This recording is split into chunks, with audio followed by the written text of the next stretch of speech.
चलिए, बुलेटिन की शुरुआत एक ऐसी खबर के साथ जिससे अक्सर हम दो चार होते हैं। जी हाँ, खुले पैसे के लिए कई बार आप और हम परेशान होते हैं। खुला यानी कि चेंज को लेकर बहुत दिक्कतें भी आती हैं। सूत्रों के मुताबिक रिजर्व बैंक अब इस परेशानी को दूर करने के लिए खास इंतजाम कर रहा है। क्या है वो इंतजाम, किस तरीके से ये होगी दूर, क्या सिक्के आएंगे, नोट आएंगे, तमाम सवाल हैं। हमारे साथ है हमारे economic policy editor Laxman Roy, जो हमें विस्तार से बताएंगे ये सारी बातचीत। तो लक्ष्मण, वाकई खुले पैसों की तो दिक्कत है। कई बार आपको ना वो कॉइन्स में मिलते हैं ना छोटे नोट्स में मिलते हैं। तो अब रिजर्व बैंक इसके लिए क्या इंतजाम कर रहा है?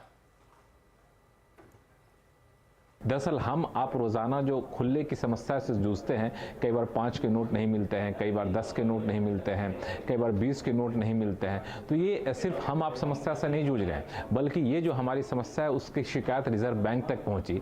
सूत्र बता रहे हैं कि रिजर्व बैंक ने इसको संज्ञान में लिया है और इस बात की कोशिश की जा रही है कैसे आखिर इस खुले की समस्या को दूर किया जाए। यानी एक्सचेंज जो छोटे छोटे नोट हैं उसको कैसे ज़्यादा मात्रा में ज़्यादा संख्या मुहैया कराया जाए। और इसके लिए इसी महीने रिजर्व बैंक के वरिष्ठ अधिकारियों की एक बैठक भी हो चुकी है, जो सूत्र बता रहे हैं। और उस बैठक में अलग अलग विकल्पों पर विचार किया गया। एक विकल्प यह है कि एटीएम में इस बात के खास इंतजाम किए जाएं कि जो भी पैसे रखे जाते हैं उसके एक निश्चित रेशियो में छोटे नोट जो हैं वो ज़रूर रखे जाएं। साथ ही साथ कुछ खास एटीएम ऐसे बनाए जाएं जिसमें यूपीआई आधारित हो, जहाँ पर जा करके आप छोटे नोट वहाँ से आसानी से निकाल सकते हैं। इसका एक एटीएम नवी मुंबई के आसपास कहीं स्थापित भी किया गया है। तो इस तरह से अलग अलग विकल्पों पर विचार सरकार कर रही है। और साथ ही छोटे नोट जो है उसका उत्पादन कैसे, उसकी प्रिंटिंग कैसे बढ़ाई जाए, ये भी एक विकल्प है। तो मुझे लगता है बहुत जल्द रिजर्व बैंक की तरफ से हो सकता है कोई गाइडलाइन जारी की जाए कि कैसे छोटे नोट एटीएम में रखना है, उसकी संख्या ज़्यादा रखनी है, कैसे उसको आसानी से मुहैया कराया जाए। और इस तरफ ठोस कदम उठते हुए भी दिख सकते हैं। चलिए, बहुत शुक्रिया लक्ष्मण, ये खबर आपकी कई लोगों के लिए राहत की खबर है। चलिए, बात करते हैं बजट की। अगले हफ्ते पेश होने वाले बजट में सरकार डिफेंस सेक्टर में मेक इन इंडिया पर खास फोकस कर सकती है। सीएनबीसी आवाज को मिली एक्सक्लूसिव जानकारी के मुताबिक इसके लिए सरकार आवंटन को बढ़ाएगी। पूरी खबर के लिए एक बार फिर हमारे साथ है हमारे economic policy editor Laxman Roy. तो लक्ष्मण, क्या डिटेल्स हैं आत्मनिर्भर भारत और उसमें भी डिफेंस सेक्टर, क्या इस बजट में हमें ज्यादा एलोकेशन आता नजर आएगा? देखिए, दरअसल बजट को लेकर जो अब तक चर्चा हुई है उससे इस बात के ठोस संकेत मिल रहे हैं कि अगले हफ्ते जो बजट पेश होने वाला है उसमें जिन सेक्टर पर खास फोकस रहेगा उनमें से एक डिफेंस सेक्टर भी हो सकता है। और डिफेंस सेक्टर में आत्मनिर्भर बनने की जो कोशिश सरकार ने पिछले 3 साल से शुरू की थी, उस कोशिश को अगले चरण पर ले जाने का ऐलान यहाँ पे हो सकता है। और इसके लिए बजट में डिफेंस सेक्टर के लिए जो आवंटन होता है उस आवंटन में एलोकेशन में सरकार अच्छी खासी बढ़ोतरी कर सकती है। कम से कम 10 से 15% बढ़ोतरी होने का अनुमान है। ये जो बढ़ोतरी होगी उस बढ़ोतरी का खास मकसद होगा कि डिफेंस सेक्टर में घरेलू इक्विपमेंट का घरेलू उत्पादन बढ़ाया जाए। यानी जो घरेलू कंपनियां हैं वो डिफेंस इक्विपमेंट का उत्पादन ज़्यादा जोर शोर से करें। दूसरा खास फोकस रहेगा कि स्टार्टअप को बढ़ावा दिया जाए। तीसरी चीज़, निजी क्षेत्र के भी आकर्षित किया जाए, इस पर भी फोकस रहने वाला है। और इन सब के पीछे दरअसल असली मकसद ये है कि सरकार चाहती है कि ना सिर्फ हम डिफेंस सेक्टर में आत्मनिर्भर बने, बल्कि हम डिफेंस के एक्सपोर्ट में भी आगे बढ़ें, जो पिछले कुछ सालों से थोड़ा थोड़ा शुरू हुआ है। यहाँ पे बता दूं कि सरकार ने अब तक 4 जो है पॉजिटिव लिस्ट जारी की है, जिसमें से 411 डिफेंस आइटम के घरेलू उत्पादन का ऐलान कर चुकी है।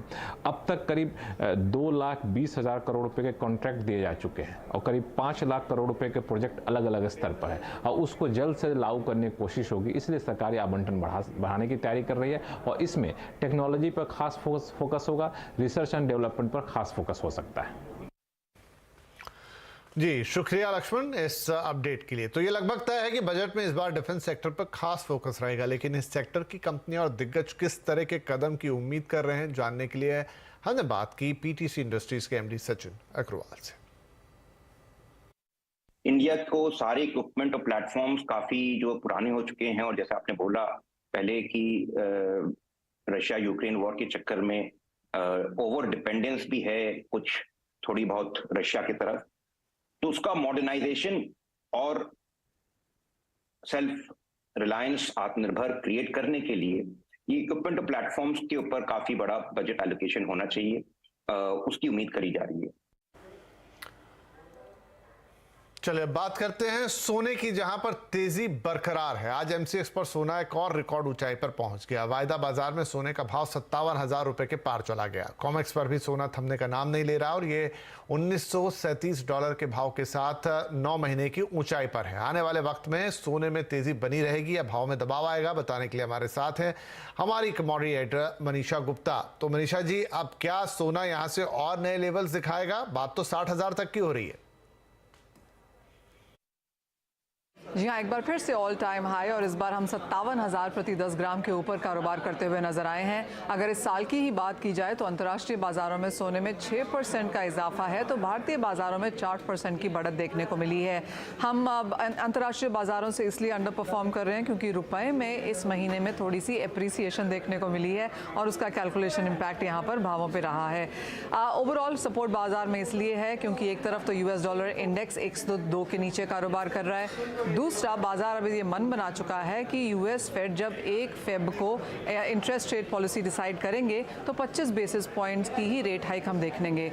तीसरी बात यह है कि बाजार ग्लोबल सेंट्रल बैंक्स की तरफ से अच्छी खासी सोने की खरीदारी देख रहा है। भारतीय बाजारों में भी ये शादियों का सीजन है, इवन एज क्योंकि सोने के भाव इतने चढ़ चुके हैं तो खरीदारी कुछ कम जरूर है, लेकिन बाजार को लगता है कि बाइंग निचले स्तरों पर इन्वेस्टमेंट लेवल के हिसाब से यहाँ पर लगातार बनती रहेगी। इसके अलावा ग्लोबल बैंक्स एंड ब्रोकरेजेस को ये भी लगता है कि आगे चलकर और भी तेजी सोने चांदी में यहाँ पर देखने को मिलेगी क्योंकि चीन की तरफ से खरीदारी यहाँ पर अच्छी खासी बढ़ी है। पिछले साल की अगर बात करें तो ऑलमोस्ट 700 टन ज्वेलरी ही सिर्फ यहाँ पर चीन ने खरीदी थी। उसके अलावा जो फ्यूचर्स और इन्वेस्टमेंट बाइंग है वो सेपरेट नंबर्स हैं। इन्वेस्टमेंट बाइंग के साथ साथ अगर आप मनी मैनेजर्स, हेज फंड्स को देखें तो उनकी जो नेट लॉन्ग पोजिशन हैं वो भी 2 साल में सबसे ज़्यादा है। सो सभी तरफ से यहाँ पर फिलहाल सोने को सपोर्ट है और जैसे मैंने कहा कि बैंक्स एंड ब्रोकरेजेस को भी लगता है कि यहाँ से और तेजी सोने में मिल पाएगी। अंतर्राष्ट्रीय बाजारों में $2,000 प्रति आउंस का आंकड़ा ऑलमोस्ट सभी इसकी चर्चा कर रहे हैं और भारतीय बाजारों में 57,000 हम ऑलरेडी देख चुके हैं, तो 59 और 60,000 पर 10 ग्राम्स की बातचीत अब यहाँ होने लगी है। चलिए, अच्छी बात है। तो सोना और कितनी ऊंचाई दिखाएगा ये देखते चलते हैं हम। बहुत शुक्रिया मनीषा जी फिलहाल इस अपडेट के लिए। चलिए लगे हाथ बाजार की भी बात कर लेते हैं। जनवरी एक्सपायरी से पहले बाजार में दायरे में आज कारोबार रहा। सेंसेक्स 37 पॉइंट चढ़कर 60,979 पर बंद हुआ। वहीं निफ्टी बिना बदलाव के 18,118 पर। मिड कैप स्मॉल कैप शेयरों में आज दबाव रहा। ऑटो आईटी शेयरों में खरीदारी रही, वहीं बैंकिंग, फार्मा, रियल्टी और मेटल शेयरों में बिकवाली देखने को मिली। इधर मारुति सुजुकी ने तीसरी तिमाही के नतीजे जारी कर दिए और ये जोरदार रहे हैं। दिसंबर तिमाही में मारुति सुजुकी का प्रदर्शन अनुमान से काफी बेहतर रहा। प्रॉफिट में सालाना आधार पर 130% की तेजी देखने को मिली। तो तीसरी तिमाही में कंपनी का नेट प्रॉफिट 2,351 करोड़ रुपए पर पहुंच गया, जबकि वित्त वर्ष 2022 की तीसरी तिमाही में कंपनी का मुनाफा 1,011 करोड़ रुपए था।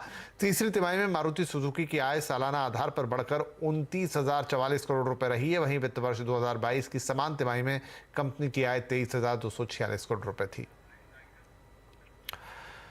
रिलायंस जियो ने आज देश के 50 और शहरों में अपना ट्रू 5G लॉन्च